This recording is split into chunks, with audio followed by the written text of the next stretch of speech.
Le cours de ce soir, il est Bezat Hashem pour la Refoua Shelema Alexandra Esther Batouna. Que Kadosh Baruch Hu lui donne une Refoua Shelema complète, pas à moitié, ni à 3 quarts, ni à 95%, mais vraiment entièrement.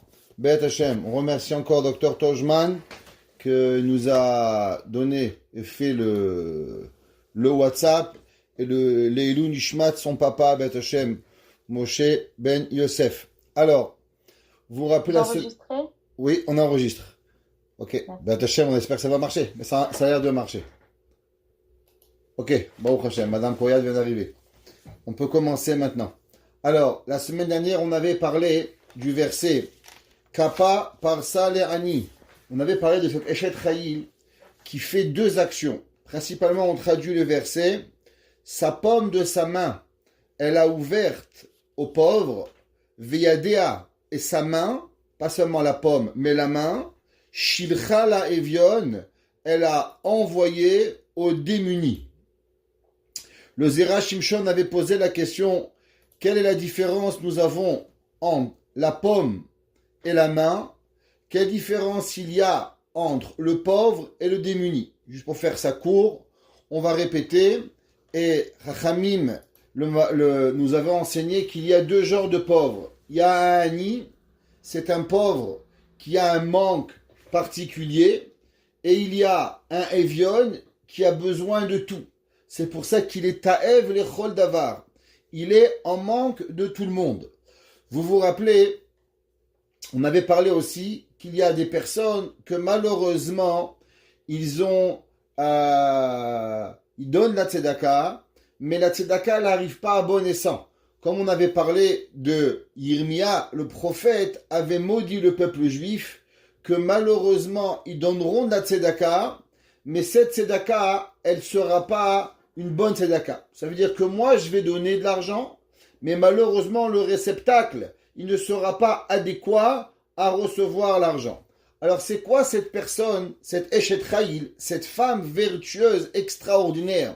Qu'est-ce qu'elle a? On avait parlé que cette femme, elle va donner de la tzedaka qui va être à tout moment. Ça veut dire qu'il y a des personnes, pour pouvoir et garantir une véritable tzedaka, on doit avoir une personne qui donne dans son quotidien, pas seulement une fois de temps en temps. Il est bien, comme on avait parlé, de donner à chaque moment la tzedaka. Que ce soit 3 cents par jour. C'est pas important le montant. L'important, c'est de donner et de maintenir ce geste qui va venir. Et c'est pour ça qu'elle ouvrait la main à un certain pauvre où elle avait un doute s'il mérite la tzedaka, mais elle va donner la tzedaka à la personne que lui, Behemet, il va véritablement avoir besoin. Et il dit, V'akadosh Baruch Hu natan beliba, lishloach lo tzedaka beoto rega ou beoto azman. Qu'est-ce que ça veut dire? Akadosh Baruch Hu va faire que cette femme Eshet Chayil va donner la tzedaka. Pour comprendre ce qu'on va expliquer, on va devoir expliquer un Mahamar dans la Gemara, dans Masechet Brachot. La Gemara dans Masechet Brachot, elle nous dit qu'un homme, au moment où il est énervé, en mesachim adam beshat kaaso. Quand un homme il est énervé, on ne lui parle pas. C'est généralement, en aucun cas, s'il y a quelque chose d'intérêt de parler à un homme qui est énervé. Un homme, quand je parle, c'est pas un homme au masculin, c'est un homme avec un grand H. Ça veut dire que tout homme, toute personne qui parle, qui est énervé, généralement, quand il va parler, il va seulement aggraver la situation. Malgré que la Gemara, elle dit, De'aga belev ish yesichena, qu'un homme, au moment où il est soucieux, il doit ouvrir son cœur, mais il y a une différence entre la colère et le souci. Les gens, souvent, ils mélangent les émotions. Une personne qui est soucieuse, une personne qui a une difficulté, alors en parler avec quelqu'un, alors oui, ça aide. Tu sais, mon père, ma mère, mon frère, ma soeur, c'est pas important, mon enfant. Et en parlant et en ouvrant son cœur, très souvent, le fait qu'on trouve une oreille qui nous écoute, le fait d'écrire le problème, alors déjà, en soi-même, il a une solution. À l'inverse, quand un homme ou une femme, elle est en colère, très souvent, le fait de parler, et de le laisser s'exprimer, généralement, ça ne va que envenimer la situation et ça va faire que ça va juste s'empirer. Pareil, quand Hazve Shalom, Akadosh Baruch Hu, il est en colère avec nous. Si une personne, elle va venir et elle va lui essayer de parler à Dieu au moment où la personne, car Hazve Shalom, Akadosh Baruch Hu, il est en colère, eh ben, c'est très très très très rare que Hazve Shalom, Akadosh Baruch Hu, il va vraiment écouter. Alors qu'est-ce qu'on fait en vérité? Vous savez, quand Akadosh Baruch Hu, il est fâché avec nous, c'est pas tellement le moment de parler à Akadosh Baruch Hu. Et Akadosh Baruch Hu, il va pas nous écouter. C'est pour ça que Akadosh Baruch Hu, qu'est-ce qu'il fait? Si vous avez sûrement entendu ce concept, Akadosh Baruch Hu, il est Magdim Refoua la Maka. Qu'est-ce que ça veut dire que Akadosh Baruch Hu, il est Magdim Refoua la Maka? Akadosh Baruch Hu, il va devancer le médicament avant la maladie. Exemple, ben c'est le virus, c'est le vaccin. C'est quoi le vaccin? Le vaccin, c'est qu'on prend un peu de médicaments avant d'être malade pour pouvoir se guérir. Dans le cas où le vaccin il marche, où on l'a bien testé, on ne rentrera pas dans les polémiques ici. Mais le principe, c'est quoi? C'est que Akadosh Baruch Hu, il va donner à la personne véritablement ce qu'il a besoin pour pouvoir guérir. D'où on apprend cela? On apprend cela, le Zohar, le Zera Shimshon, il amène le Zohar, que le Zohar se pose une question. Vous savez que Akadosh Baruch Hu a détruit à 2 fois dans le monde une partie importante du monde d'une destruction totale. La première fois, c'est avec Noach. Et Akadosh Baruch Hu, il va donner à l'humanité de faire tchouva. Il va demander à Noach de construire une teva pendant 120 ans. Et les gens, vous savez, d'après le Zohar, il n'y avait pas comme maintenant les 7 continents que nous connaissons. Il y avait seulement un morceau de terre, et ce morceau de terre était enrobé de mer. Ça veut dire que, littéralement, en Israël, les gens n'avaient jamais vu la mer. Ça veut dire que les 7 continents étaient seulement une seule terre. C'est pour ça que la Torah nous dit que la terre sera à une place et la mer sera à une place. La Torah, elle dit que l'eau était à une seule place. Les continents et les océans que vous connaissez aujourd'hui, comme l'océan Pacifique, l'Atlantique, l'océan Indien, toutes les mers, tous ces eaux-là ont été une création seulement et uniquement après le déluge. Avant le déluge, il n'y avait pas ces océans. Ça n'existait pas. Un océan qui englobait tout l'espace terrien que nous avons aujourd'hui. La Torah demande, quand les gens ils ont vu Noach faire un bateau, ils ont dit Noach, qu'est-ce que tu fais un bateau? Fameuse chanson, Noach, Noach, pourquoi ce bateau? Pourquoi? Parce qu'ils n'avaient jamais vu un bateau. Ils ne connaissaient pas ce que ça voulait dire un bateau. Pourquoi? Dans quelle mer tu vas aller? Si tu veux marcher de A à Z, t'as qu'à marcher. Maximum, pourquoi avoir un bateau? Qui serait le fou de vouloir entrer dans la mer? Akadosh Baruch Hu a donné à Noach et a fait un bateau pendant 120 ans pour que les enfants tchouva. La deuxième grande catastrophe qui a été, ça a été véritablement Avraham Avinu. Au temps de Avraham Avinu, Avraham va subir la destruction de Sodome et Amora. Sodome et Amora n'étaient pas seulement des petits villages, étaient une place énorme, étaient parmi les plus belles places de l'humanité. La Torah nous dit que Sodome et Amora, Kegan Hashem, ça ressemblait au jardin d'Éden. Et Akadosh Baruch Hu va détruire Sodome et Amora. À quel moment Akadosh Baruch Hu va détruire Sodome et Amora? Akadosh Baruch Hu va le détruire juste après que Avraham Avinu, il va recevoir les 3 malachim.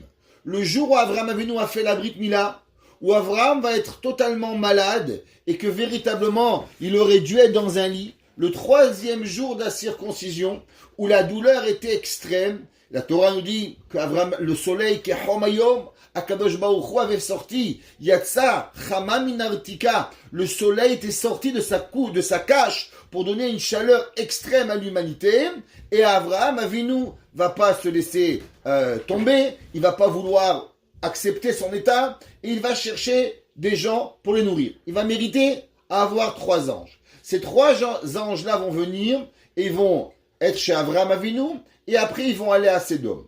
Le Zohar pose deux questions.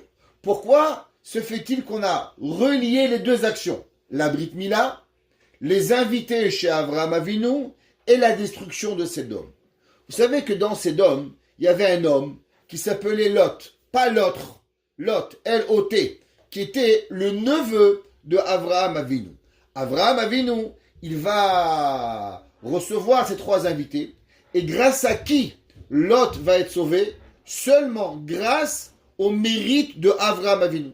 Il dit le Zohar que Avraham Avinu, du fait qu'il va recevoir les Ochim, les invités qui pensaient être des bédouins, il n'avait même pas d'idée qu'ils étaient des anges au moment. Seulement plus tard, il va comprendre, au moment où il va les nourrir et qu'ils vont manger. Et au moment où ils mangeaient, il y avait du feu qui brûlait les aliments, que Avraham va comprendre qu'ils étaient véritablement des anges, ou d'après le Pirkei des Rabbi Eliezer, Avraham avait un arbre qui était à demi magique. Au moment où les hommes s'asseyaient sous l'arbre, alors tout dépend de comment les hommes étaient intérieurement, alors les branches de l'arbre, elles venaient, elles grandissaient. Si les hommes étaient des mécréants, alors l'arbre restait tel quel. Si les gens étaient des grandes sadikim, alors l'arbre, il donnait d'énormes branches et s'ouvrait et couvrait tous les personnages de façon à les abriter du soleil. C'est pour ça que Avraham a vu, nous les amis, Tachata Ilan, sous l'arbre, pour voir qui ils étaient. Et Avraham va comprendre qu'ils sont des hommes extraordinaires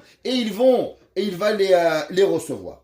Dit le Zohar, qu'est-ce qu'on voit? Qu'est-ce qui va précéder? Le sauvetage de l'autre va précéder le sauvetage de Lot, seulement la tzedaka. Ça veut dire, quand on dit tzedaka, tatzil mimavet. Qu'est-ce que ça veut dire que la tzedaka, elle sauve de la mort? Ça veut dire que Akadosh Baruch Hu, il nous donne souvent, avant de Barminan, de décréter la mort chez l'homme ou la punition chez l'homme, Akadosh Baruch Hu, il nous donne une opportunité de faire une mitzvah. Si on peut faire cette mitzvah, alors cette mitzvah, elle nous est gardée. Akadosh Baruch Hu, il la garde. Et au moment où une personne, Dieu préserve, Akadosh Baruch Hu décide, Midat Hadin, de punir la personne, alors la tzedaka que la personne elle va faire, elle va lui sauver la vie. Comme Avraham Avinu. Avraham, il aurait pu dormir. Il n'y avait rien qui empêchait Avraham de dormir et d'être dans un lit le jour de la Brit Mila. C'était même normal que Avraham serait en train de dormir. Mais Avraham, avec son chesed, avec sa bonté, c'est ça qui va sauver Lot de la mort. Et c'est pour ça qu'on sait que pourquoi Kadosh Baruch Hu va tellement être fâché avec Ammon et Moab, qui vont être les descendants de Lot, à cause que la Torah va nous dire que Avraham Avinu va sauver Lot, mais avec une Messirut Nefesh incroyable. Il va sauver Lot parce qu'il va se lever malade, mourant, en nourrissant les Bédouins, ces trois malachim, et c'est cette action de Chesed qui va donner le pouvoir aux malachim de venir et de sauver Lot plus tard. Quand les descendants de Lot, Ammon et Moab, ne vont pas venir accueillir le peuple juif avec du pain et de l'eau, alors la Torah, elle va leur dire que vous ne pouvez pas vous convertir au judaïsme. La Torah, elle dit, Lo yavo Ammon ou Moab, Bikal Hashem. Ammon et Moab ne pourront pas faire partie du peuple juif. Pourquoi?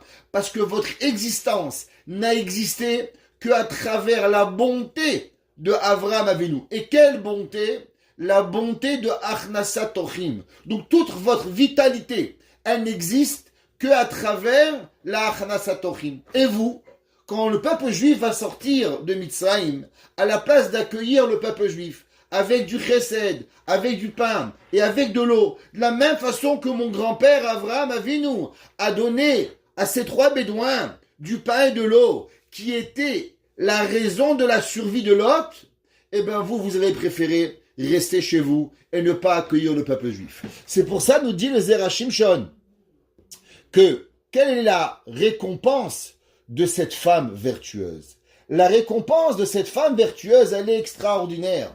Que Akadosh Baruch Hu, il lui amène du fait qu'elle est toujours en train de donner de la tzedaka, du fait qu'elle est toujours en train de donner ce qu'il faut, alors aussi Akadosh Baruch Hu, il va faire qu'au moment où elle va en avoir besoin, du fait qu'elle donne toujours la tzedaka, du fait qu'elle donne toujours ce qu'elle a besoin, alors elle aussi, elle va mériter que si chas v'shalom, elle devait mériter une punition.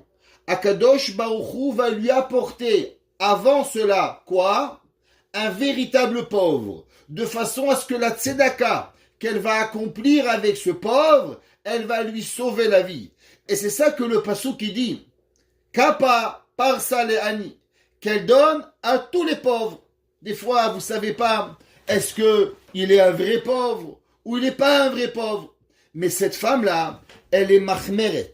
Elle va donner sur elle-même une khumra particulière de venir et de donner la tzedaka. Maintenant, avant de continuer, j'aimerais expliquer ce concept de khumra. Très souvent, les gens ils se posent la question, mais Rabbi, à quoi ça sert la khumra du fait que la Torah permis ou interdit? Peut-être la Torah a 613 lois, et nous on en a rajouté un paquet. Alors pourquoi avoir tellement de khumrot qui viennent à travers le temps? Et c'est quoi le but d'avoir véritablement tant et tant de khumrot? Si on pourrait regarder, par exemple, dans la Torah, il y a énormément de choses qu'à un certain moment, véritablement, ils étaient permis. Ils vont devenir interdits seulement à travers les générations. Prends un exemple, le pain d'un goy, qu'on doit manger, ce qu'on appelle pâte Israël. Le pâte Israël était seulement devenu interdit beaucoup plus tard dans l'histoire juive. La Torah, elle n'a pas interdit. Quelle est la raison pourquoi la Torah n'a pas interdit certaines choses et les Chachamim vont venir avec le temps et ils vont venir nous l'interdire? Le vin d'un goy, par exemple, d'après la Torah, il n'est pas interdit. Il devient interdit seulement beaucoup plus tard. C'est quoi la raison de ces interdits rabbiniques? Alors, pour comprendre cela, laissez-moi venir et on va lire un texte intéressant du Zera Shimshon lui-même. Vous savez que le Zera Shimshon, il a écrit plusieurs livres. Bien sûr, un commentaire sur Pirkei Avot, un commentaire sur les Chamesh Megillot, et il a écrit un livre qui s'appelle Toldot Shimshon. Le Sefer Toldot Shimshon, c'est véritablement son commentaire qui est sur la Mishnah dans Pirkei Avot. Et dans la troisième période de Pirkei Avot, il écrit la chose suivante. Une Mishnah très connue qui nous dit Akavia ben Mehalalel Omer. Akavia ben Mehalalel, un homme très très érudit dans le peuple juif, qui avait une humilité extraordinaire, nous dit Istakel bishlosha devarim ve'en ata ba'alide avera. Regarde trois choses et tu vas voir que tu n'arriveras pas à fauter. Pourquoi? Encore une fois, au moment où l'homme il a le Yetzer Hara, où l'homme il a envie de fauter, il est quasi impossible d'arrêter l'envie de fauter. Ça veut dire si un homme il est pris d'un Yetzer Hara quelconque, c'est très difficile de lui faire du moussard. Le moussard il se fait souvent en amont, pas en aval. Si vous le faites du moussard au moment de la Avera, oubliez. Si on n'arrive pas à remplir le cœur d'une personne, alors on ne peut pas y arriver. Un autre exemple. Vous savez, un de nos grands maîtres, Rabbi Nachman de Breslev, a parlé beaucoup de joie. Et beaucoup de chercheurs, de penseurs, de philosophes se sont posé la question, pourquoi Rabbi Nachman de Breslev parlait tellement de joie? Alors il y a beaucoup de théories sur ça. La théorie la plus farfelue, c'est que Rabbi Nachman de Breslev, il parle de joie à cause qu'il était déprimé. Et du fait qu'il était tellement dépressif, alors c'est pour ça qu'il parlait tellement de joie. La réponse est totalement à l'inverse. Parce qu'un homme qui est dans la joie, on peut lui parler de joie. Un homme qui est dans la dépression, vous ne pouvez pas lui parler de joie. Un homme, s'il doit avoir un bagage de joie, c'est pas au moment où il est triste que vous pouvez lui parler de joie. C'est seulement et uniquement au moment où l'homme il est le plus joyeux qui peut emmagasiner avec lui la joie. Je donne un exemple. L'exemple le plus concret que si on prend 2 secondes pour réfléchir. Il y a une mitzvah extraordinaire que tout le monde connaît qui s'appelle mitzvah simchat chatan vekala. Une mitzvah de réjouir un marié et une mariée. Je me suis toujours posé la question suivante. Mais les mariés, ils n'ont pas besoin d'être réjouis. Ils sont déjà heureux. Un marié et une mariée, ils sont totalement dans l'extase. Le khatan et la kala, ça fait des mois qu'ils se préparent. La kala, elle est belle comme une princesse. Le khatan, il est beau comme un prince. Ils ont, Baruch Hashem, un nouveau costume, une nouvelle robe. Ils ont tout, ils ont un sourire jusqu'aux oreilles. Peut-être que ça devait être le khatan et la kala qui devaient nous remercier à nous. Alors pourquoi nous on doit les réjouir? C'est eux qui devraient nous réjouir. On devrait prendre le khatan et la kala, l'amener à l'hôpital juif, là-bas où tous les gens sont en dépression, et on va les faire amener les mariages de façon que les mariés vont réjouir les gens malades, les gens déprimés. Pourquoi c'est à nous à venir réjouir le khatan et la kala? Ben la réponse elle est simple, c'est que quand un homme il est triste, il est impossible de le réjouir. Il est impossible d'emmagasiner de la joie au moment où vous êtes triste. Si vous voulez avoir une réserve de joie, c'est au moment où vous êtes joyeux que vous pouvez emmagasiner de la joie pour le futur. Exemple, un khatan et une kala, un fiancé et une fiancée. Quand ils sont fiancés, ils sont dans un extase totale. Le khatan, il est le plus beau, la kala la plus belle. Souvent, les parents, ils disent, mais c'est faux. C'est pas vrai cette joie. À quoi elle sert? Elle sert à une seule chose, à remplir le cœur du marié et de la mariée, qu'au moment de temps difficiles, on se rappelle les bons moments qu'on a eus, donc on arrive à passer l'éponge sur des moments difficiles, on arrive à passer ce qui arrive. Pareil, ça veut dire que la Torah, elle nous dit qu'une personne véritablement, quand est-ce qu'une personne, elle arrive à remplir son cœur de joie, elle remplit son cœur de joie, pas quand le cœur il est vide, mais totalement à l'inverse. Quand votre cœur il est plein de joie, c'est là que vous arrivez à remplir votre cœur de joie. Comme le marié et la mariée. Au moment de l'extase de leur vie, on leur donne de la joie. Pourquoi? Pas pour au moment qu'ils sont tristes, pas au moment qu'ils sont joyeux, mais pour remplir des batteries de joie pour des moments qui sont tristes. Et pareil, Rabbi Nachman, il a parlé de joie toute sa vie. Un homme autant joyeux, il a compris que c'est au moment de la joie qu'on parle de la joie. C'est pas au moment de la tristesse qu'on parle. Un homme qui est dans une situation, il peut pas. Pareil dans la Havera. Si vous ne savez pas étudier la morale au moment où ça va bien, alors vous n'êtes pas capable de pouvoir vous retenir au moment de la Havera. Un homme au moment où il faute, si au moment où il a envie de voler, tu vas lui parler, ça va pas l'arrêter. Ce qui va arrêter un homme de vouloir voler, c'est un homme où maintenant, il a tout ce qu'il faut. Dis pourquoi mon fils tu voles? Pourquoi tu vas mentir? Viens. Mais sur le moment, jamais ça fonctionne. La Torah nous parle du moussard qui s'étudie pas au moment du péché, mais il nous prévient du péché de pouvoir y arriver. Vous vous rappelez ceux qui étaient avec nous quand on a utilisé ce livre et étudié ce livre extraordinaire, le Mesilat Yesharim, qui ne quitte pas notre table. Ouais. Un homme, Sharim, il doit être dans notre cœur, toute notre vie. Ceux qui sont avec moi, ils ne disent pas un cours où on ne mentionne pas le Ramchal. C'est la base d'un juif, le Ramchal. Ouais, simple, comprendre véritablement la vie d'un juif, Mesilat Yesharim. Le Ramchal avait parlé de deux craintes de Dieu, la Yirat Shamaim et la Yirat Achet. Et il avait dit que la Yirat Achet, la crainte du péché, la crainte de la punition, Yirat Onesh. Ah non, mais tu sais, si tu vas voler, tu vas être puni. Il peut s'arrêter. Peut-être. Peut-être, c'est pas sûr. Mais un homme qui a Yirat Shamaim, Yirat Aromemut, alors ça le prévient de ne pas arriver à fauter. Le but d'un homme, c'est de prévenir, comme on reparle encore, le même chose que le vaccin. Quand tu es malade, ça prend tellement d'efforts pour te guérir.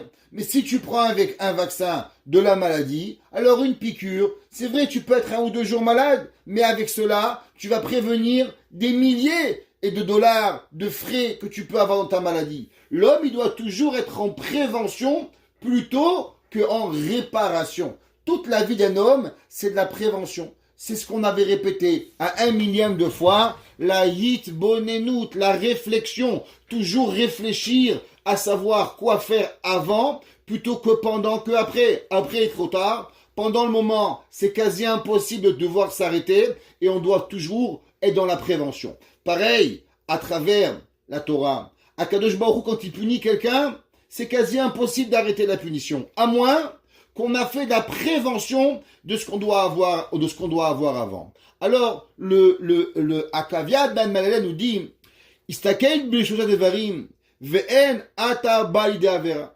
Regarde d'où tu viens, et avec ça tu feras pas de péché. Si l'homme y réfléchit avant le péché, alors il peut arriver à se sauver du péché. Mais si un homme ne connaît pas le péché, il ne réfléchit pas comment arriver à se sauver du péché, alors il ne pourra pas arriver. Et la première chose, il dit, Dame à une bata, regarde où tu viens, où est-ce que tu vas, et devant qui tu vas donner din vecheshbon. Et là, il nous dit que c'est quoi le but de l'homme. Je voudrais prendre avec vous quelques lignes qui sont très très très importantes de ce Zera Shimshon, dans le Toldot Shimshon, dans la Mishnah. Et il dit, Vechol kavanato ba'olam hazeh, ici pour ceux qui voient, leitpalel shirachem akadosh baruch hu aleinu. Vous savez, le monde est un monde difficile. Le monde est un monde troublant. Chaque jour, il y a un nouveau problème. Chaque jour, il y a une autre difficulté. Prenons ce qu'on vit aujourd'hui, la Covid. Qui c'est qui aurait pensé un jour qu'on aurait été bloqué à la maison pendant 1 an aujourd'hui? Qui c'est qui aurait pensé qu'on aurait voulu avoir un invité et on ne peut pas avoir un invité? Impossible d'avoir réfléchi cela. Le monde, tous les jours, on doit avoir une prière sur nous, dans notre bouche. La prière que Dieu, il ait pitié sur nous. Que cette prière, elle va à notre cœur pour cette maman. Que Kadosh Baruch Hu lui donnerait foi chez les mains. Mais véritablement, la prière à l'infini de chaque juif est d'une chose. Et que Kadosh Baruch Hu, il a pitié de nous. Et qu'il nous sauve du mal. Et qu'il nous sauve du Yetzer Hara et de l'impureté. Ça veut dire que tous les jours, le Yetzer Hara, il revient. La Gemara a dit que, vous savez, le Yetzer Hara, il est un rusé. Il n'y a rien de plus grand rusé que le Yetzer Hara. Tous les jours, il vient avec une nouvelle façon, le Yetzer Hara. Et pour combattre le Yetzer Hara, on doit avoir des stratagèmes d'ingénieurs pour pouvoir y arriver. Et il dit, Vechol hakulot shel haolam hazeh, en mikoach hatuma. Vous savez que le Zera Shimshon était connu principalement pas un rabbin très coulant. Ça veut dire que, malgré que ses enseignements sont extraordinaires, profonds, une connaissance de la Torah, de la Kabbale, de la Halakha, mais il était parmi les rabbinim italiens qui étaient connus comme étant un petit peu dans la rigueur dans la Halakha. Malgré que dans le Talmud, on voit que souvent, ceux qui avaient la Halakha étaient ceux qui avaient la coulante. Exemple, Bet Shammai et Bet Hillel. Bet Shammai avait la rigueur, Bet Hillel avait la souplesse. La halakha, elle est généralement comme Bet Hillel et pas comme Bet Shammai. Abaye et Rava, les deux grands maîtres du Talmud. Rava, souvent plus dans la coulante que Abaye. Rabbi Yochanan et Rish Lakish, halakha comme Rabbi Yochanan. Quand on va voir dans le Talmud, on va voir souvent que la halakha, elle va pas prendre la rigueur. Mais le Zera Shimshon, il ouvre ici une porte. Il y a une différence entre la halakha et la kula. Et on va expliquer. Souvent, les gens, ils appellent, allô, Kvod Harav, il n'y a pas une petite kula, un petit laissez-passer pour tel halakha.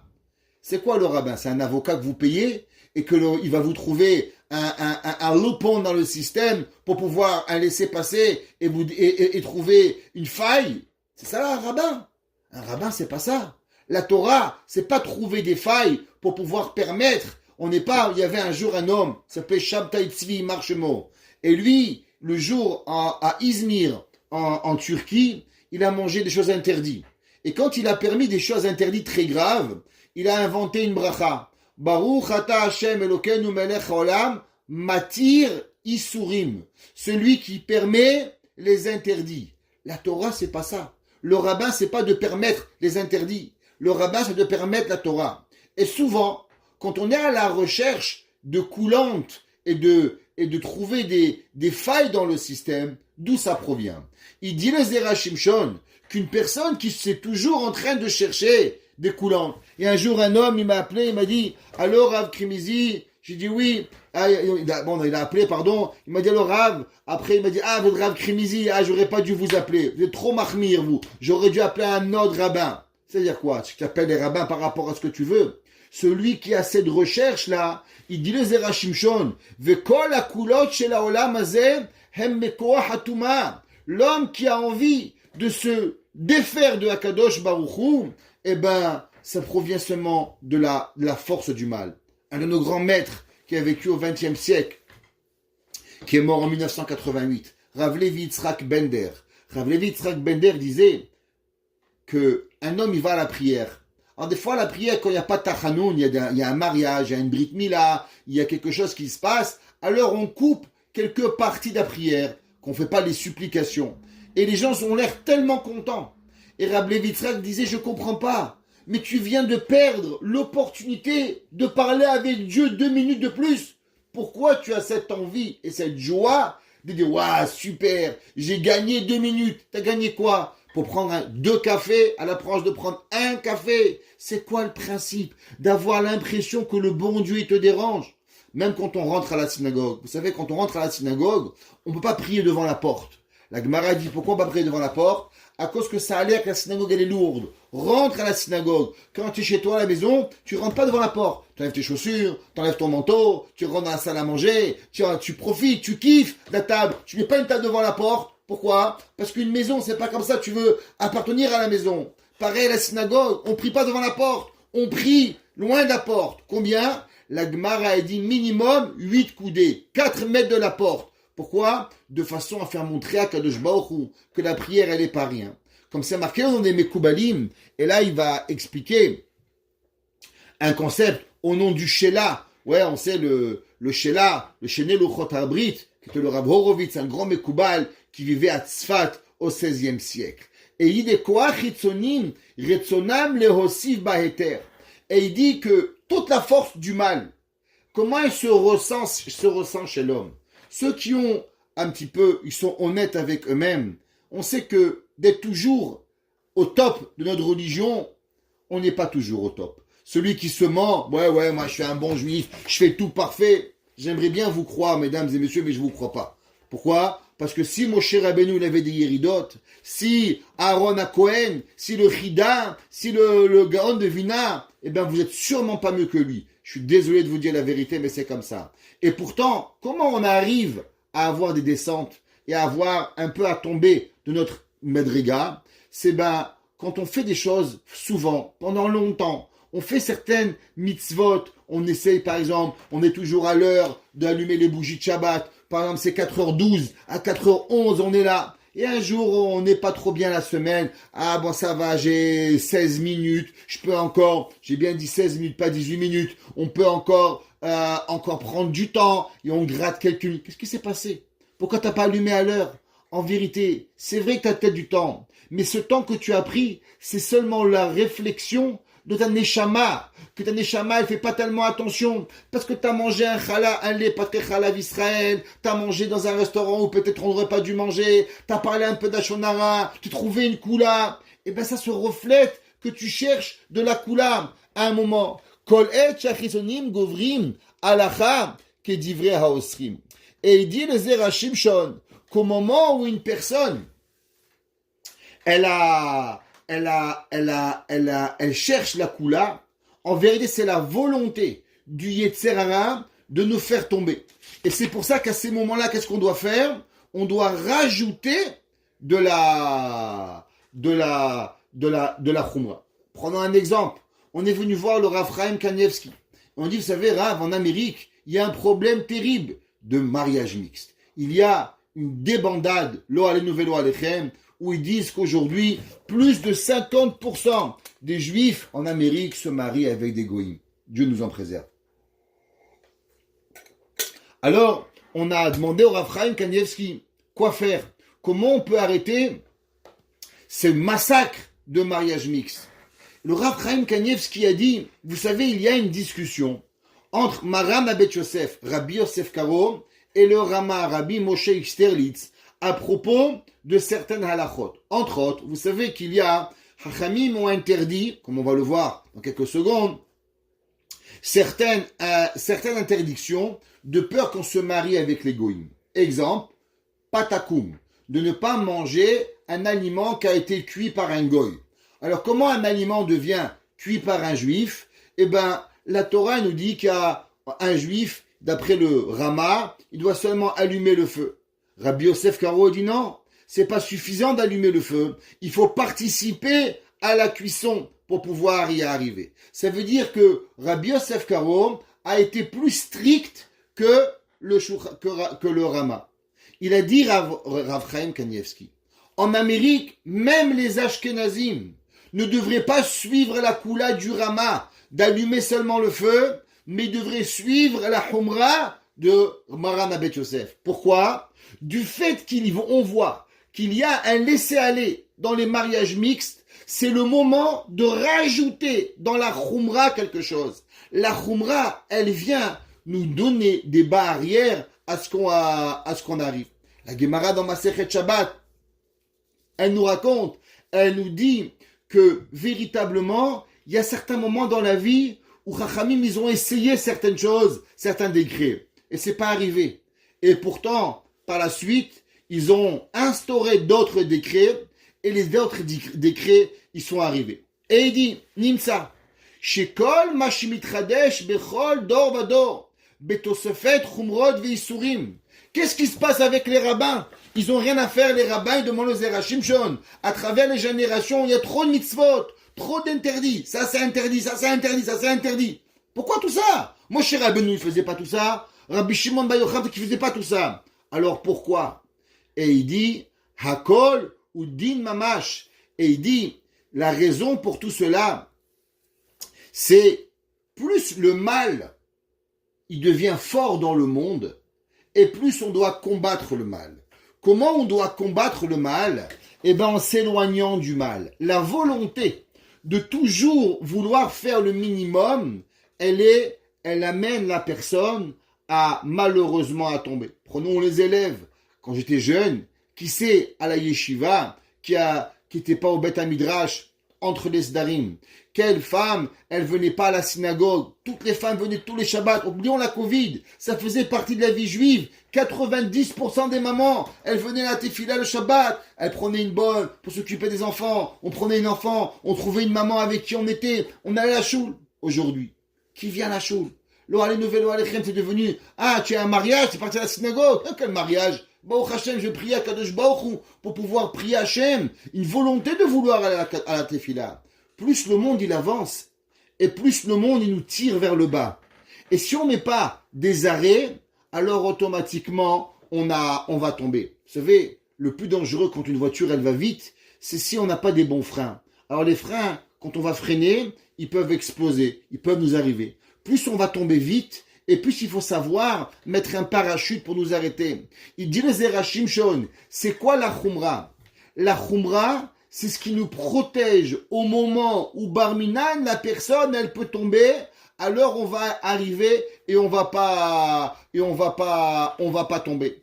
Et c'est ça tout le principe que la Torah nous dit. Dam et Aïn Batam, ou les Anataoler, il dit que tout le principe de la Torah, il est basé, c'est qu'une personne, elle doit pas se suffire au minimum. Et c'est ce qu'on voit ici, que le Zerachim Shon, il a dit à propos de cette femme qui est Eshet Chayil. Qu'est-ce que la Eshet Chayil, elle a dit? Elle, vous voyez ici, Umachmeret alatzma, et elle a eu une Khumra sur elle-même. C'est quoi cette Khumra? Cette Khumra, elle est que la personne, elle doit rajouter. On peut voir, pareil dans la Gemara. Dans la Gemara, dans Masechet Berachot, ceux qui étaient avec moi dans les cours, ils la connaissent déjà, la Gemara Shabbat Brachot 27, 2. La Gemara là-bas, elle raconte une histoire qui avait un jour, quelqu'un, Rabbi Shimon Ben Yochai, a demandé à Rabbi Yoshua, est-ce que la mitzvah de Harvit, elle est obligée, ou la mitzvah de Harvit, elle est facultative? Et Rabbi Shimon, il a dit qu'elle était facultative. Rabban Gamliel est arrivé et il a dit qu'elle était obligatoire. Alors après on a dit mais que Rabbi Yoshua, il avait dit que c'était facultatif. Et à la fin de tout, il y a eu une discussion de Rabban Gamliel et Rabbi Yoshua. Et la Gemara raconte que Rabban Gamliel a puni Rabbi Yoshua. Le Harizal explique cette Gemara. Et il dit, qu'est-ce que cette Gemara elle a à voir? En vérité, si vous lisez la Gemara dans les textes, ça a l'air véritablement que Rabbi Yoshua il a essayé de mentir à Rabban Gamliel en lui disant une certaine chose quand il disait autre chose. Le Harizal, il dit qu'en vérité, la prière de Harvit, elle ne doit pas être obligatoire. Elle ne doit pas être une prière comme Shacharit et Mincha. Pourquoi? À cause que dans le temple, il n'y avait pas de sacrifice qui était apporté la nuit. Seulement le matin et l'après-midi, Korban Tamid Shel Shachar, Korban Tamid Shel Ben Arbaim. Le soir, il n'y avait pas de sacrifice. Et on sait que les prières, elles sont comparées à quoi? Au sacrifice. Alors pourquoi on a eu besoin d'instaurer la prière de Harvit? La prière de Harvit aurait dû être facultative. Il a dit, Rabbi Yoshua, tu as raison. Mais tu sais qu'est-ce qui se passe? Il se passe qu'aujourd'hui, le monde, à quelle époque était Rabbi Yoshua et Rabban Gamliel? Rabban Gamliel et Rabbi Yoshua étaient au moment du Khurban, au moment de la destruction du temple, au moment où le peuple juif va être exilé à travers les nations. Rabbi Yoshua, il a dit, tu as raison, véritablement que si on avait été au temps du temple, Harvit aurait dû rester facultatif. Mais du fait qu'aujourd'hui, on est dans l'obscurité, on est dans la nuit, on a besoin de plus en plus de capacité à devoir se rattraper à Kadosh Baruch Hu. Durant le temple, avec 2 prières, une matin, une après-midi, on arrivait à penser à Kadosh Baruch Hu. Dans les moments d'obscurité, dans les moments de difficulté, dans les moments où la personne, elle a totalement besoin d'être en permanente connexion avec Dieu. Regardez aujourd'hui, avant le téléphone, il sonnait, on parlait, oui monsieur, au revoir monsieur, on posait. Quand j'étais petit, le téléphone il coûtait cher. Le téléphone il coûtait 1 franc la minute. Ici c'était peut-être gratuit, mais en France c'était payant le téléphone. Dès qu'on on parlait plus que 2 minutes, mon père, attention, ça coûte cher, pas trop de téléphone. C'était vrai, fallait faire attention. Après on est venu au Canada, alors on parlait entre nous, on était à... Qui c'est qui parlait avec l'Europe? Moi, quand je me suis fiancé, je parlais 2 minutes, ça me coûtait 100 francs, 120 francs, 120 minutes. C'était une fortune. Aujourd'hui, le téléphone, regardez. On passe des heures et des heures avec le téléphone, sans s'arrêter. On parle avec la France, Israël, le Mexique, le Canada, on est dans le monde entier.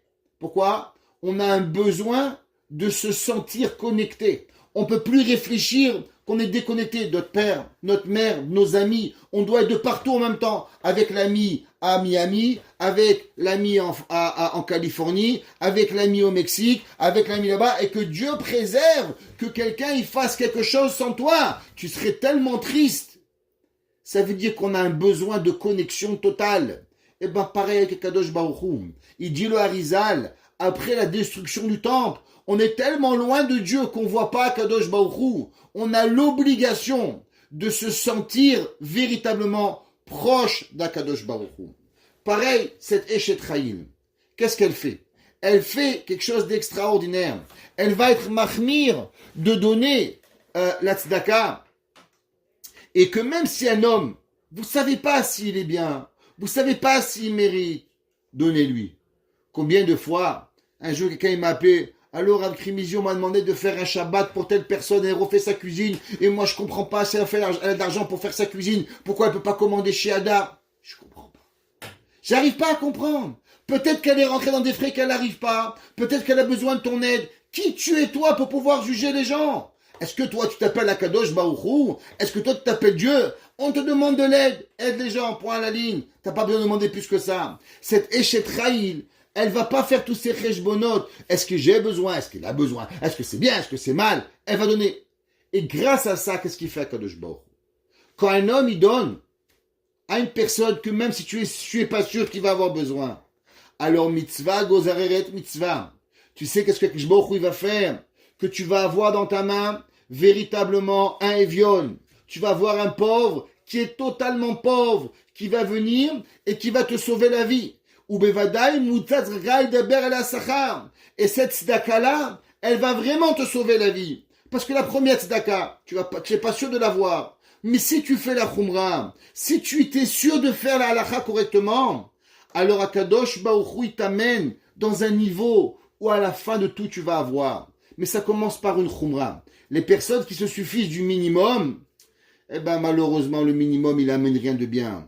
Quand on amène, on essaie de faire un peu plus, un peu mieux Shabbat. Qu'est-ce que ça coûte de faire Rabbeinu Tam? Rajouter 12 minutes après Shabbat et tu es Yotze. Qu'est-ce que ça coûte? De toute façon, tu dois allumer les bougies de Shabbat. Pourquoi pas les allumer à l'heure? Le Chafetz Chaim disait toujours, n'oubliez pas qu'après jeudi, il y a vendredi, et qu'après vendredi, il y a Shabbat. Ça veut dire que Shabbat, il se prépare pas vendredi, mais il se prépare depuis jeudi. Un des takanot, il y a eu 10 décrets que Ezra Sofer il a fait.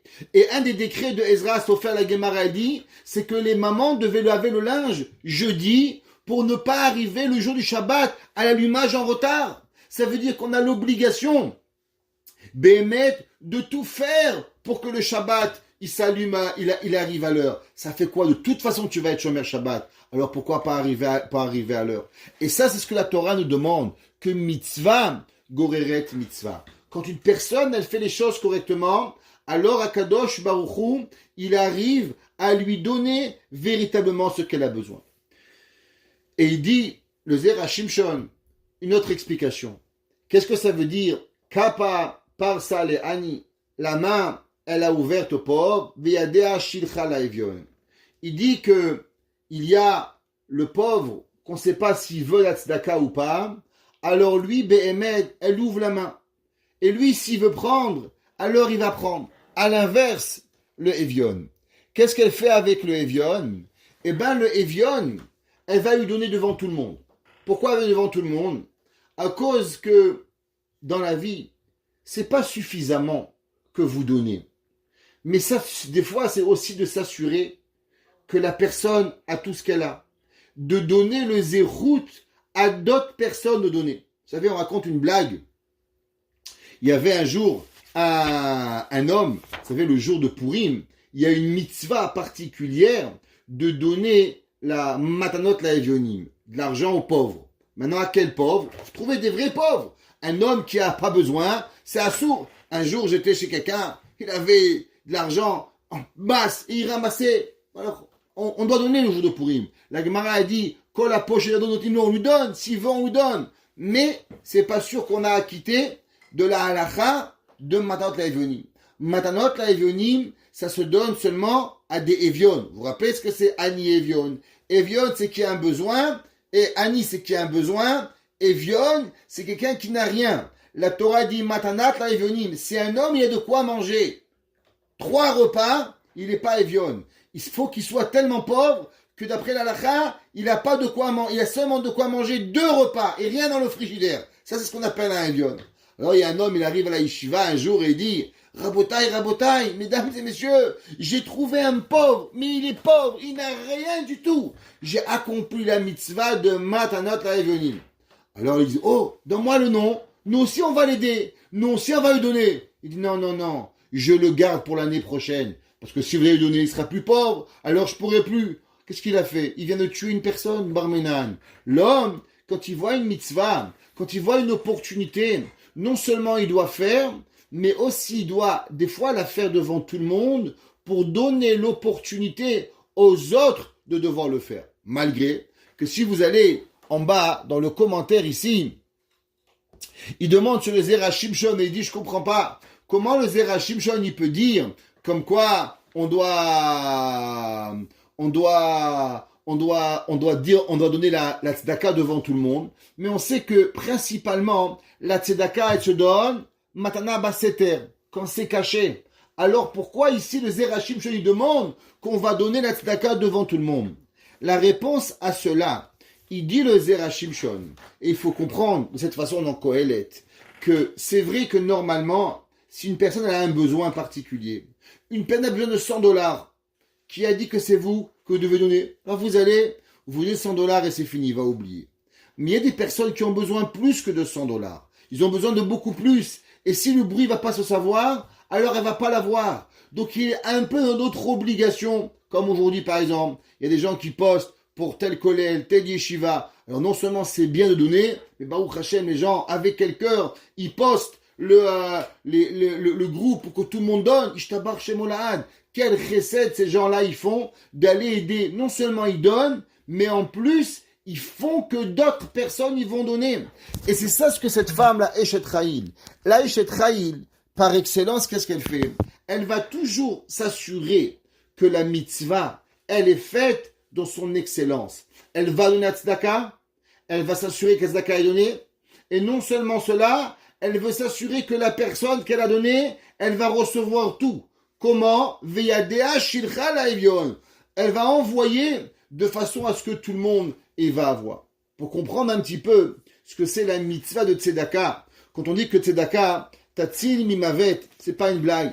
Il y a un jour, quelqu'un qui m'a raconté une histoire, qui était un monsieur qui était très très loin de la Torah. Vraiment, il était loin, il connaissait rien, Kadosh Baruch Hu, il était loin de tout. Et ce monsieur étant loin de toute la Torah, alors il y avait un jour un Chabad qui est passé, il a déposé une boîte de Tzedaka. Ils habitaient au loin de Montréal, ils avaient un dépanneur. Et quand ils avaient ce dépanneur-là, alors ce monsieur et cette madame, et ce monsieur, il travaillait avec son oncle dans le dépanneur. Vous savez, au Québec, dans le Grand Nord, là-bas, les tempêtes de neige qui peut terrible. Alors l'oncle, tu sais, on va fermer le dépanneur, il n'y a rien à tirer ici, le magasin, il y a rien, il y a pas qui va venir, on va rentrer à la maison avant que la tempête de neige elle arrive. Alors il arrive pour sortir et il voit la coupa de Tzedaka. Il voit cette boîte de Tzedaka qu'il a, c'est la seule mitzvah qu'il faisait. Et il prend quelques pièces de monnaie, et il les met dans la boîte et il part avec son oncle. Il rentre dans la voiture, il rentre et Dieu préserve, un camion arrive, leur coupe la route et il les écrase. Et les deux sont morts totalement. Le monsieur qui raconte l'histoire, on le connaît, il a même un papier clairement, comme quoi il avait son certificat de décès qui a été prononcé clairement et nettement par les médecins de l'hôpital. En montant vers Akadosh Baruch Hu, il montait avec son oncle et il y a un homme, un malade qui vient, et sur lui il y avait marqué Tzedaka. Et il dit au malade de la mort, non, lui m'appartient. Et il le fait redescendre. Et en descendant, il dit, mais attends, il y a mon oncle, prends mon oncle. Et il dit, lui, je peux rien faire, parce qu'il a rien donné. En se réveillant, son oncle était décédé, et lui était vivant. C'est un monsieur qu'on connaît, c'est une histoire qui est réelle. Comment quelques pièces de monnaie, ils vont venir, ils vont nous sauver la vie. La tzedaka, très souvent, Baruch Hashem, vous avez rien. Baruch Hashem, vous êtes en bonne santé. Baruch Hashem, tout est magnifique. Ishtabar Shemo, que ça continue. Mais pourquoi c'est magnifique? Peut-être parce que il y a un an, vous avez fait un Maaseh Chesed. Vous avez fait une bonté. Akadosh Baruch Hu, il vous la garde. David Amelech, il dit à Akadosh Baruch Hu, tu sais, prends mes larmes et garde-les dans une gourde. Et qu'au moment où j'aurai peut-être fauté, alors prends mes larmes et efface ce que les péchés que j'ai faits avec mes larmes. Les personnes, ils doivent véritablement comprendre que la vie, elle a un sens profond. Un des rabbinim au Mexique s'appelle le Rav Michael Peretz. Ceux qui connaissent, il a écrit plusieurs livres, il est Rosh Kolel. Le Rav Ronen Abitbol, c'est son élève. Le fils du Rav Michael Peretz a raconté une histoire extraordinaire. Pour ceux qui l'ont écouté, ceux qui l'ont pas écouté, alors voici l'histoire. Le fils du Rav Michael Peretz raconte qu'il était le dimanche de Parashat Yitro, la semaine dernière. On est Parashat Mishpatim, donc on parle exactement de 10 jours. Et ce monsieur, il reçoit un téléphone. Bonjour, Rav Peretz, oui, voilà, je viens de me lever du Covid. J'étais dans le coma, j'étais pratiquement mort, et donc je fais Seudat Hoda'a. Est-ce que vous pourriez venir, s'il vous plaît, à ma Seudat Hoda'a? Bien sûr, le Rav est un peu choqué, il ne connaît pas tellement. Il dit, bon, mais un juif, il m'appelle, sûrement il va avoir un Rav à sa Seudat Hoda'a, je me présente. Il arrive et il trouve qu'il y a 18 rabbanim. Et dans les rabbanim, il voit un Rav et il dit, dis-moi, quel est ton contact avec tel monsieur? Il dit, pratiquement pas, je sais qui il est, mais j'ai pratiquement pas de connexion avec ce monsieur. Je sais pas du tout pourquoi il m'a invité. Alors il va demander à un troisième rabbin. Il dit, toi, pourquoi tu es là? Il dit, moi je sais pas pourquoi je suis là. Je connais le nom de ce monsieur, mais à part ça, je connais rien d'autre. Je sais pas pourquoi il m'a choisi. Et ainsi de suite, on se rend compte que les 18 personnes se connaissent entre eux, mais ils sont pas du tout ni de la même communauté, ni rien, et personne ne comprend pourquoi ils sont invités dans cette Seudat Hoda'a. Alors le monsieur, il prend la parole, il dit, voilà, vous vous demandez sûrement pourquoi vous, 18 et pas 20 et pas 25, et pourquoi j'ai choisi 18 personnes d'inviter à ma Seudat Hoda'a. Il dit, laissez-moi vous raconter. J'ai une maman qui est décédée il y a plusieurs années, et suite à mon Covid, j'ai fait malheureusement un arrêt cardiaque et je suis mort clinique. En montant, qui c'est que je vois qui vient vers moi? je vois ma maman. Maman me dit, c'est pas ton heure, faut que tu descends. Et je dis, non, mais j'ai pas de force, maman. J'ai pas de force pour redescendre. En un mot, il me faut une koar, il me faut une mitzvah, il me faut quelque chose, et j'ai pas la force. J'arrive pas à redescendre. Elle dit, oui, regarde. Il dit, mais regardez quoi? Il dit, regarde. Et il dit, regarde. Et en regardant, qu'est-ce que je vois? Je vois qu'il y avait 18 personnes qui étaient en train de faire Teilim, et avant de faire leur Teilim, ils ont donné mon nom. Et les 18 personnes que j'ai vues dans ma mort clinique, ce sont vous, vos 18 rabbanim, que le matin après la prière, vous avez mentionné mon nom avant de faire Teilim. Et c'est pour ça que vous êtes les 18 personnes invitées à ma Seudat Hoda'a. Mesdames et messieurs, est-ce que vous comprenez qu'est-ce que ça veut dire? Ça veut dire que, quelque part dans la vie, très souvent on se dit, mais qu'est-ce qu'on fait? On fait rien. C'est quoi? Une mitzvah en plus, une mitzvah en moins? Vraiment, est-ce que ça sert? Est-ce que ça donne quelque chose? On n'a pas d'idée. Vraiment, la Torah, elle est quelque chose d'extraordinaire, d'une puissance que nous n'avons pas d'idée qu'est-ce que c'est. Kappa, par ça, les Hani. Très souvent, tu ouvres ta main, tu es même pas sûr qu'est-ce que tu fais. Est-ce que c'est une mitzvah ou c'est une avera? Je sais pas. Mais toi, tu le fais. Toi, tu fais ce que Akadosh Baruch Hu te demande. Un homme te demande de l'aider, va l'aider. Une femme te demande de faire des chalotes, fais-lui. Un homme te demande, pose pas de questions, est-ce qu'elle mérite? Et ça va t'apporter quoi? Est-ce que elle va rien t'apporter?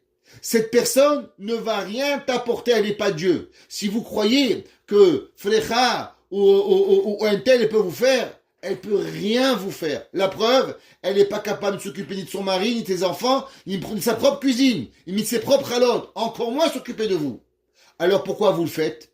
De elle, n'attendez rien.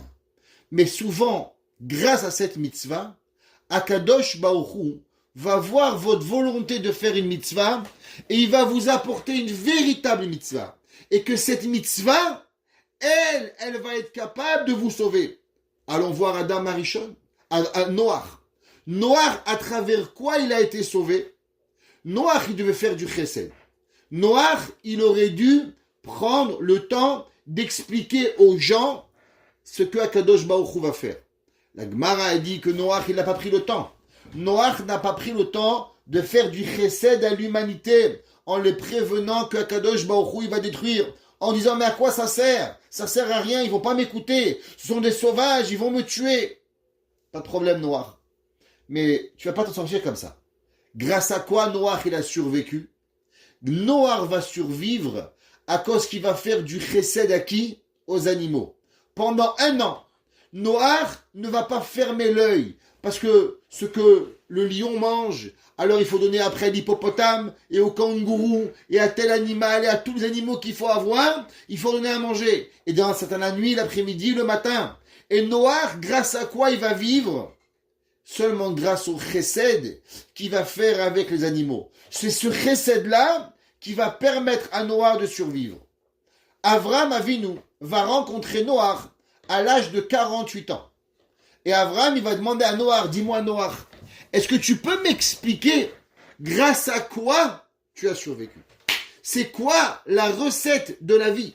Il y a un monde qui s'appelle Nimrod. Nimrod, il veut détruire l'humanité. Il y a un monde aujourd'hui qui est sauvage. Des gens, à l'époque de Avram Avinu, c'était la mode. Aujourd'hui, c'est la mode d'aller chez Zara, d'aller chez H&M ou d'aller chez Prada.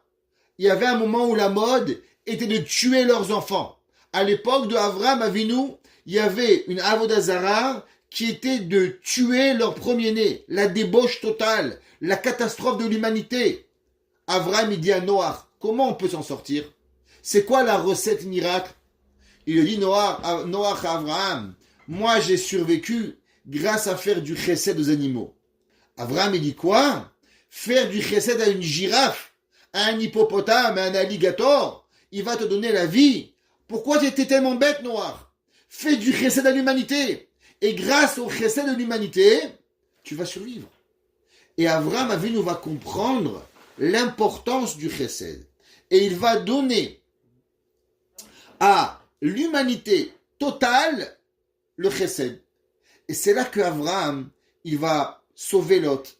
C'est là que Avraham Avinu, il va mériter d'avoir tout ce que vous voulez. Il va mériter d'avoir un enfant. Avraham ne devait pas avoir des enfants. Grâce à quoi Avraham Avinu, il va avoir un enfant? grâce à la mitzvah de Achnasat Ochim. Souvent, des gens, ils demandent, Rav, c'est quoi la ségoula pour avoir des bons enfants? C'est quelle mitzvah? Il faut donner la tzedaka, faut prier. Bien sûr, faut prier. Mais il y a une ségoula qui est écrite dans la Torah. Le Kad Vakemach, c'était Rabbeinu Bechaye ben Rabbeinu Asher. Il dit, c'est quoi la plus grande ségoula pour avoir véritablement des bons enfants? Et pour ceux qui n'ont pas d'enfants, d'avoir des enfants, c'est la Achnasat Ochim, de recevoir des invités. Pourquoi? On apprend de Avraham Avinu. Avraham Avinu, il a eu des invités au moment où il ne devait pas avoir des invités. Vous êtes exempté avec Covid. Vous ne pouvez pas avoir des invités. Avraham, il a dit Covid, shme Covid. Nous, on va avoir des invités. Vous ne pouvez pas cuisiner, vous ne pouvez pas recevoir. En quoi ça vous empêche de cuisiner pour quelqu'un? En quoi ça empêche de faire? Avraham Avinu nous a enseigné que si on fait véritablement le chesed au moment où on en a peut-être pas obligatoirement, et bien ce moment-là, véritable, Akadosh Baruch Hu, il nous donne l'opportunité de nous sauver la vie. Avraham Avinu, il va sauver l'autre. Peut-être que nous, avec un chesed, on peut sauver nos enfants. Peut-être qu'un jour, Dieu préserve, mon fils, il peut lui arriver, Have Shalom, je sais pas quoi, mais il y a 10 ans, j'ai fait un chesed particulier avec quelqu'un, et ce chesed-là, il va venir, il va nous sauver. Kappa, par ça, la Ani, elle va ouvrir sa main aux gens qui sont peut-être pas méritants. Veyadea, Shilcha la Evion, et elle va envoyer sa main aux pauvres, et là, Kadosh Baruch Hu, il lui donne l'opportunité de, véritablement, Tzedaka Tatzin Mimavet, dans le concept que nous avons expliqué, comme la Kadosh Baruch Hu, Magdim Refoua Lamaka. Que Kadosh Baruch Hu y fasse, qu'on arrive toujours à faire du véritable chesed et de la véritable bonté qui va protéger nos enfants, qui va protéger nos femmes, protéger nos maris aussi. On peut penser aussi à eux. Et que même si des fois, ça a l'air que c'est complètement anodin, mais il n'y a rien d'anodin chez Kadosh Baruch Hu. Il n'y a rien d'anodin dans chaque mitzvah. De cette mitzvah-là, il peut arriver à une autre mitzvah, et peut-être à travers cela, je peux faire mériter à un autre juif aussi de faire une autre mitzvah, et que cette mitzvah-là, elle soit protectrice véritable de tout ce que nous avons besoin, et que ensemble, on ne tombe jamais dans chercher la koula, comme nous avons appris, mais toujours de vouloir faire le plus, parce qu'au moment où on a envie de se débarrasser des mitzvot, eh ben ça c'est la destruction du monde. Le monde il s'est détruit, et il se détruira quand les gens voudront faire le minimum.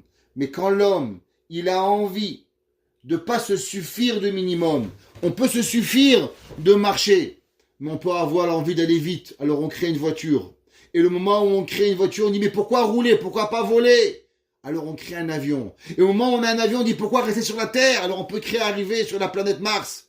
Eh bien si on se limite avec ce qu'on veut dans les minimums, alors on restera autant des pierres. À l'époque où on n'aura ni à manger, ni à boire, et on mangeait des feuilles. Mais si on veut se dépasser dans tout, alors Akadosh Baruch Hu nous donne ce pouvoir, et dans ce dépassement, on peut arriver véritablement à découvrir chez nous des Yeshuot extraordinaires. Et Merabi Amenu. Amen. Merci beaucoup. Hatzlacha.